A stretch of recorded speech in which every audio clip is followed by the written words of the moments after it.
Paradigms control the results in your life. They have the power over everything. Relationships, your income. And you know, when you shift your paradigm, everything in your life improves. Hello, I'm Bob Proctor, and I want to welcome you to Paradigm Shift, where we're going to teach you how to make dramatic improvements in the quality of your life, in every aspect of your life. You know, paradigm shifting is something that we should teach in school. We should teach it to little kids, and they'd get it, and then they'd have a charmed life. If you want to improve the results, the paradigm has to be shifted. You know, Eric Hoffer one time said, no matter what our achievements might be, we think well of ourselves only in rare moments. We need people to bear witness against our inner judge, who keeps book on our shortcomings and transgressions. We need people to convince us that we are not as bad as we think we are. You know, Eric Hoffer was a wise man, and I think that he hit the nail right on the head here. Who do you think that inner judge is? You know, that little voice inside that's telling you, you can't do this or you can't do that. You can't do many of the things you say you want to do. Well, I suppose the real secret is figuring out what you want to do and then understand clearly how to get rid of that little voice inside. Now, I don't know as we ever completely get rid of it. I refer to it as the monkeys in our mind that keep talking to us, telling us what we can't do. But I do know this, that we can overpower them. We can take control over the quality of our life. You know, winning and losing have been taught about for, I guess, as far back in recorded history as you can go. And there are some people, they're just winners. You see it, you see what they do. It doesn't matter what they seem to do. You knew kids like this when you were in school. They aced all the exams. Quite frankly, I never liked those kids very well. And for good reason. They made me look worse than I even was. But why is it that some people are always winning and others are always losing? Well, you'll say they're just stupid, but that's not true. That's not true. Do you know that some of the people that are losing are absolutely brilliant? It's true. And some of the people who are winning are not very bright at all. Do you know that there's people who are absolutely brilliant and they're broke? And there's others who are functionally illiterate. They can neither read nor write, but they can sign a check for $1 million. I remember one time at a meeting in Chicago, W. Clement Stone. This was back in 1970, and in 1970, he was the wealthiest man in the United States. He made a lot of grammatical errors when he spoke, but as Earl Nightingale said, he can write a check for $1 billion. Now think about that for a moment. Why is it that someone never goes to school, they're not very polished, and yet they're enormous winners? And other people they have degrees coming right off the end of their business card, and they just can't seem to make it. Why? Well, you know, most people just set that aside, and they think there isn't an answer to it. Well, I'm going to tell you there is an answer to it. And it's an answer that everyone can understand. And I believe when we understand it, everything in our life starts to change. You see, I was one of those people that was always losing. Didn't matter what I did from the time I was a little kid in school until I was 26. Didn't matter what I did. It just didn't work out right. I was never part of the group that was making it happen. And then all of a sudden, just like that, my whole world started to change. And I started to win. Didn't matter what I did, what I touched. It just seemed to turn to gold. What happened? Well, that's what I wanted to know. And I couldn't figure out what happened. You know, I knew I wasn't lucky. I seemed to have an innate awareness inside that there wasn't any such thing as luck, regardless of how much you want to believe it.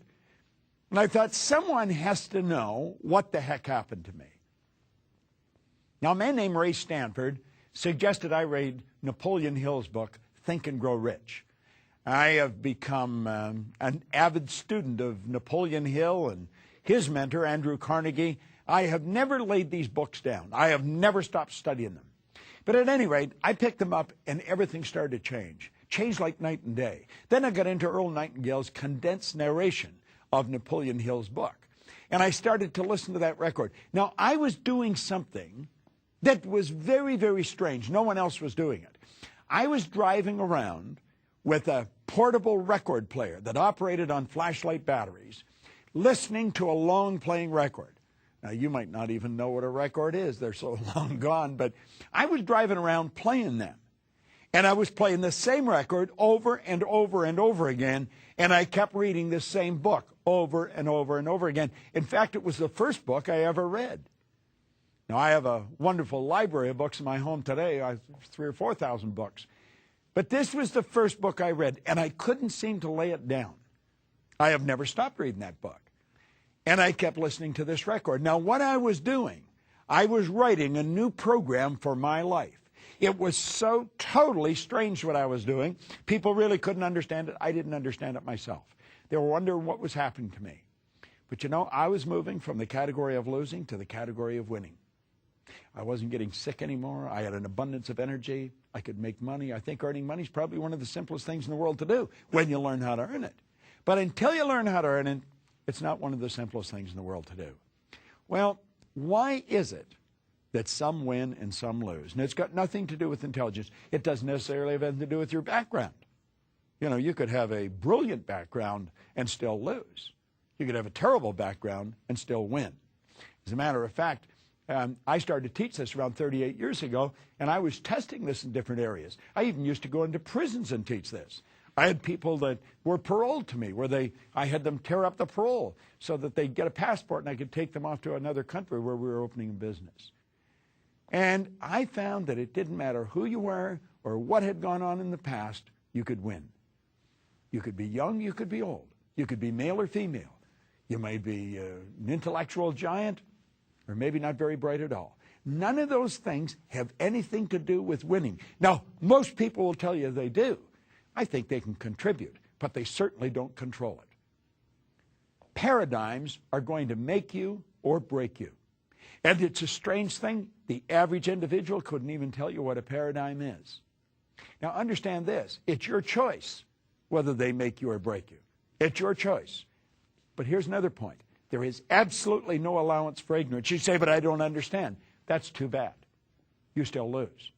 I want you to think of something that, not too positive, but a little baby. You hear them falling out of windows and off balconies. The babies don't stay suspended in space until somebody comes along that understands the law of gravity. That law that states anything heavier than air is attracted towards the center of the world. That baby goes down and gets hurt or killed. You'd say, but the baby doesn't understand. It's too bad. There is no allowance for ignorance. Well, there's laws of this universe. The whole universe operates by laws.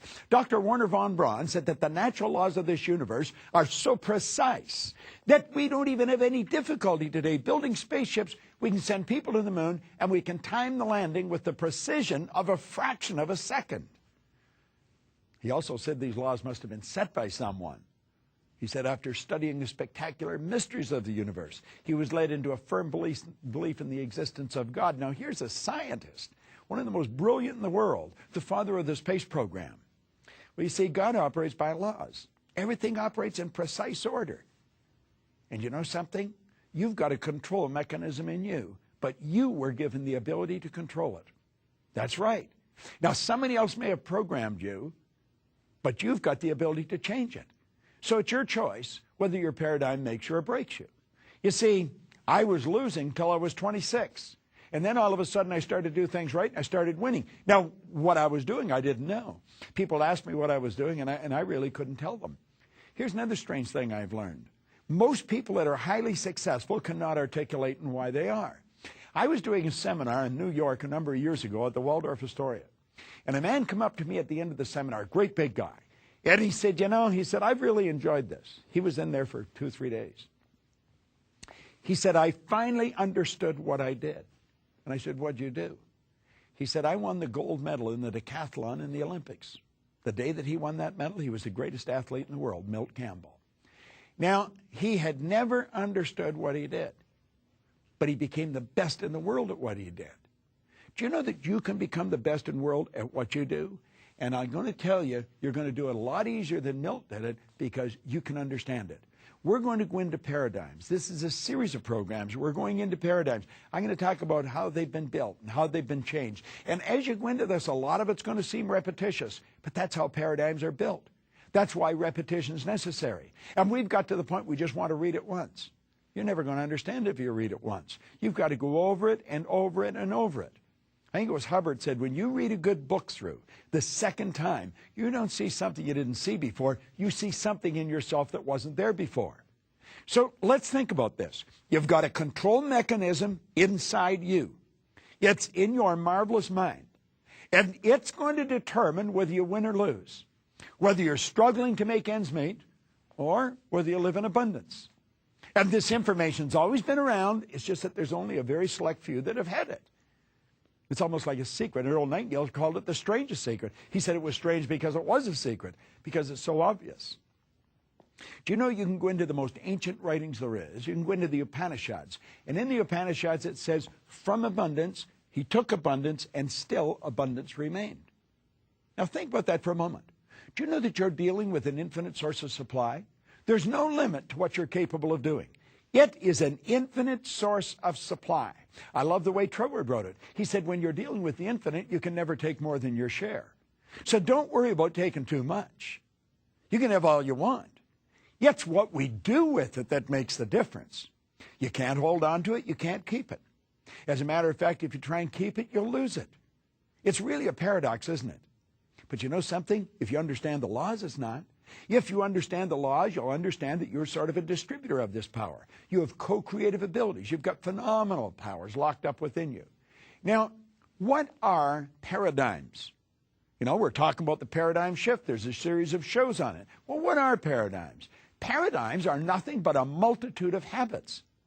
You're literally programmed, and it's habits that programs you.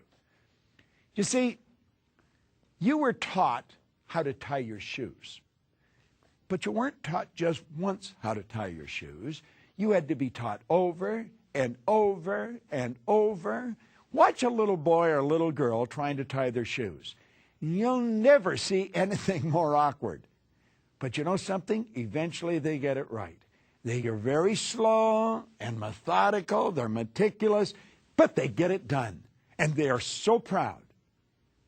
Now, when you and I tie our shoes, we can be talking to somebody and do it, not even paying attention to what we're doing. It's a habit. It's part of the programming. You see, the programming is everything. Now, the programming that we received has been given to us from other people. They're not our ideas. We inherited them. That's why we speak the language we speak. That's why we do the things we do. It's why we treat people the way we treat them. Now, think about this. Everything is programmed into a habit. Your body is like a computer. It's just like a computer terminal. It'll only do what it's programmed to do. If you're trying to do PowerPoint on something that hasn't got a PowerPoint program, you're never going to get it. If you go onto a computer that has power, easily to build the PowerPoints. See, it all has to do with programs. And we have people write programs. We think they're pretty brilliant. They're techies. Well, you know something? You're a techie. You're pretty brilliant. And you can write a program. And you can write the program that's going to give you the life you want. There's nothing complicated about it. Do you know what you have to do? You have to get rid of the old program.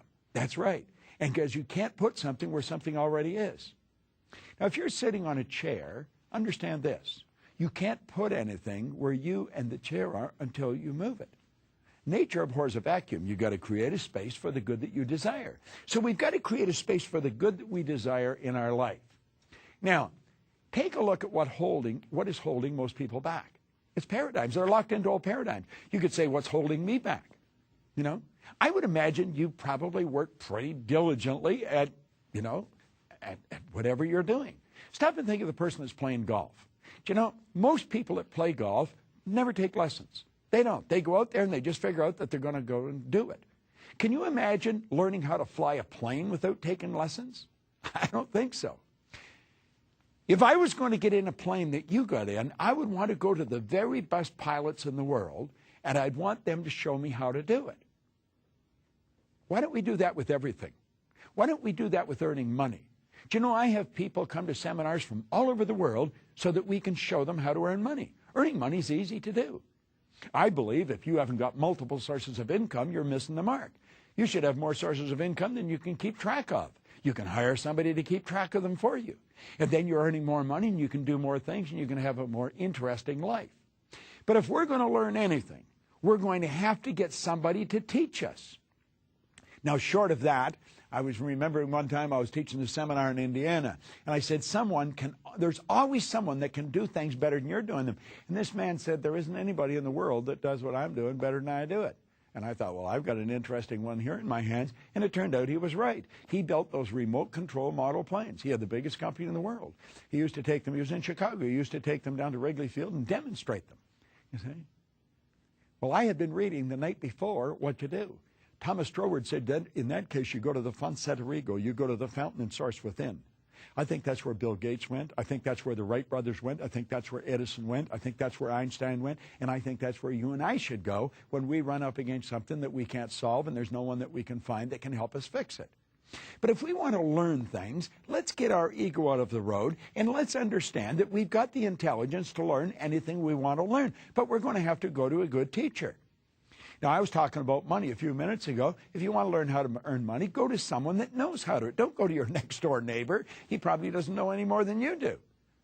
When you watch golfers, you'll see them out there, they're talking to each other. None of them know how to golf. And they spend an absolute fortune. They buy new clubs, they buy new balls, they go to new, and trying to break 100, they're ready to throw the clubs away. Why not go to a pro? Just the slightest shift in your hand, and that ball will go out like a clothesline. But if you don't make that shift, that ball is going to go right into the water.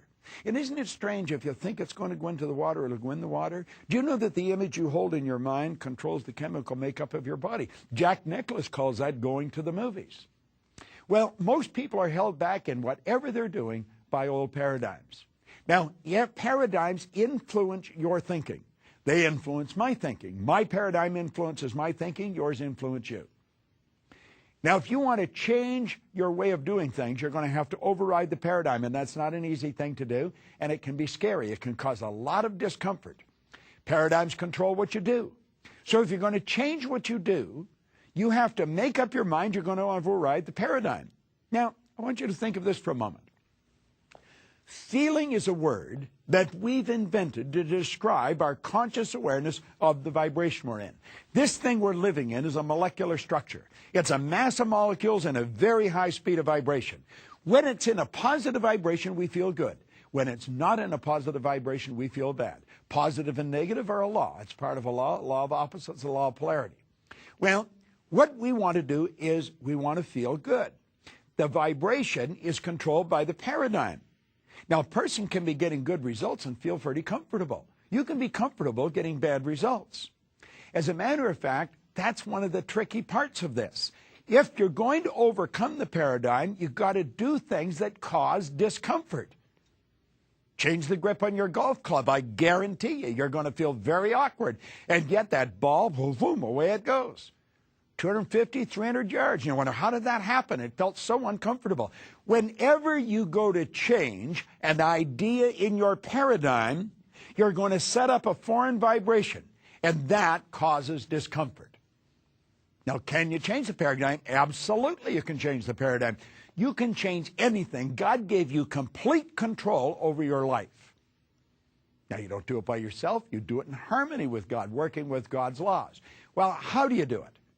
Well, I always say there's a simple three-step process to it.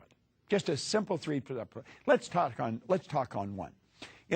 As you go to do this, you're going to find that you got to make a written statement in the present tense describing exactly how you're living. Now, that's right. And you may not like the way you're living. You've got to describe all aspects of your life. Leave nothing out. Now, think about this. You don't be reluctant to get down and write some of the negative. If there's things you don't like, don't sweep them under the rug. This is where you've got to take a look exactly like it is. It's like Ray Stanford told me. He says, Bob, you've got to look at it the way it is. I was unhappy, sick, and broke. He made me recognize it. If you don't recognize the problem, you're never going to change it. So you've got to sit down and write out the problem or your life in complete detail, in every detail you can. And then, that's the way it is. Then you take another sheet of paper. On the top of that sheet of paper, put A. Then take another sheet of paper, and the top of it, put B.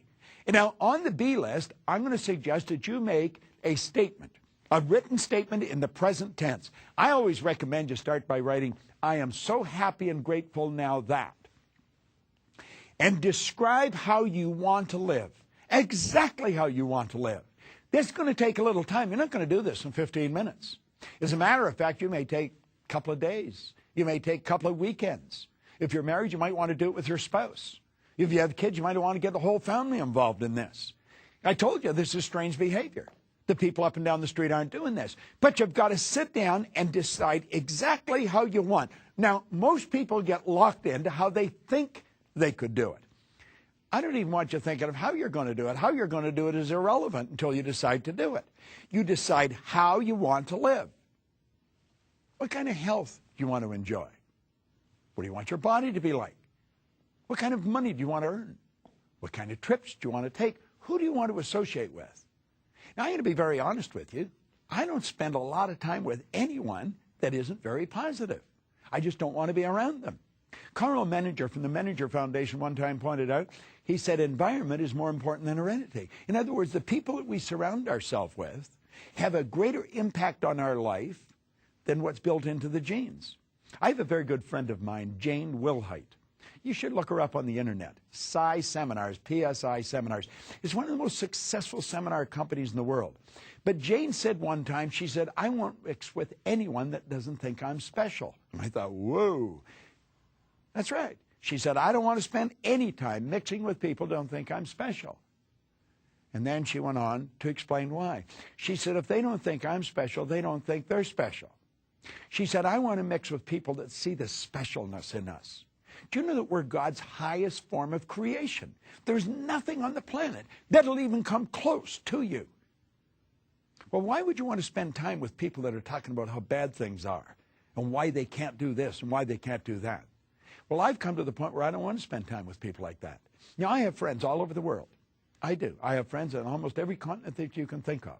But you know something? They all know how special they are. And so they recognize the specialness in me. And we treat each other that way.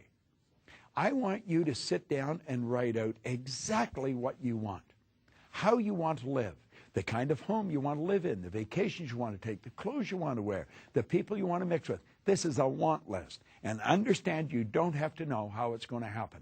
But describe your lifestyle in as much detail as possible. And you're going to find that as you do this, things start to happen. Now, here's the second point. I said there was 3 points, 1, 2, and 3. The second. This is the stumbling block for most people. I want you to sit down and in the present tense, write out your financial situation. Do you know most people don't know what their financial situation is? My wife was a financial planner for a long time and a very good one. She would help people really lay out their finances. In fact, it was one of the reasons that I really loved her so much in the first place, because she showed me how to do it. But you know, the average individual doesn't know what they're worth. I remember a man coming in. He's a man I know. He came in, and he wanted her to help him with his finances. He had a goal of being worth $3 million. The guy was already worth $5 million and didn't even know it. Most people have no idea what they're worth. They have no idea. They really don't. They don't have a balance sheet. I have a good friend of mine that's just written a book, The Millionaire Maker, Laurel Langmeyer. You should buy the book, The Millionaire Maker. I was coaching her when she was working for Chevron for $75,000 a year. She's worth millions of dollars now. She owns over 100 companies, not countries, companies. And just taken off like a rocket. But you see, she did this. And she has people do this. You've got to sit down and lay out your financial position in as much detail as you possibly can. What all the debts are, what all the assets are. And then sit down and make a written statement of how you want your finances to be. Now, the first sheet, marked A. The second one is marked B. Now, when you're writing out the statement, how you want your finances to be, begin there by writing, I am so happy and grateful now that. And put it in as much detail as possible. How much money do you want to have? What do you want to be worth? You see, I think everybody wants to have time and money freedom. Now, what does that mean? That means that you can do whatever you want, whenever you want. You have time freedom. Keep in mind, we all get the same amount of time. We get all there is. They have time freedom. They can go wherever they want, whenever they want. Now, if you're going to have time freedom, you're very likely going to have money freedom. You're never going to have to ask, how much does something cost? You don't have to get up in the morning and go to work because you need the money. You're earning money whether you're working or not. Your passive income should take care of your lifestyle. And you can do this. You can set it up like this. Anyone can. It's just that most don't. 1% of the population earns 96% of all the money that's being earned. It's so much out of balance, it's almost ridiculous. I want you to make a written statement. I am so happy and grateful now that, and describe your finances in as much detail as you possibly can. Now we're ready for the third step, and it's a rather interesting step. I want you to write and sign and then read the following commitment every day for the next 90 days. Now, I told you this is a little different, but you're going to program your mind. My signature represents my irrevocable commitment to view this program, to read these positive statements, to make a paradigm shift every day for the next 90 days. Write that in present tense and then sign it. Now, what do you do with it? Here you've got a commitment. You're going to read these positive statements every day. You're going to study this paradigm shift program. You've signed it, and you're going to do this for 90 days. Now I'm going to suggest that you take the A's. Remember that? On number 1, the A sheet was how you're living now. All the negatives, everything written into it. And burn them. Take both of them and burn them. Your present financial position and the way you're living. You've got it all written out. You understand it. You know exactly where you are. And then take the B lists and start to read them. And read them over and over and over again.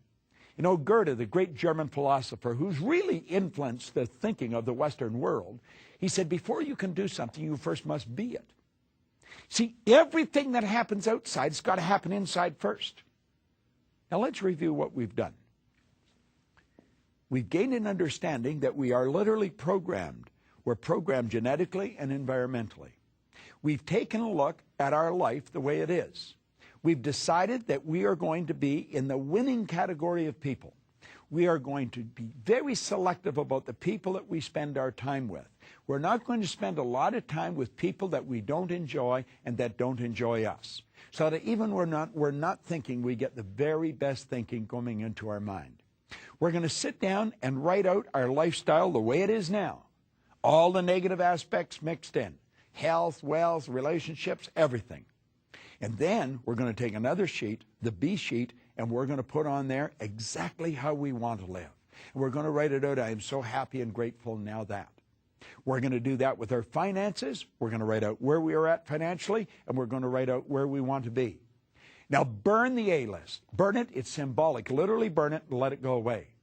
And then start reading the positive statement about how you're going to live and your finances. Read it over and over and over again.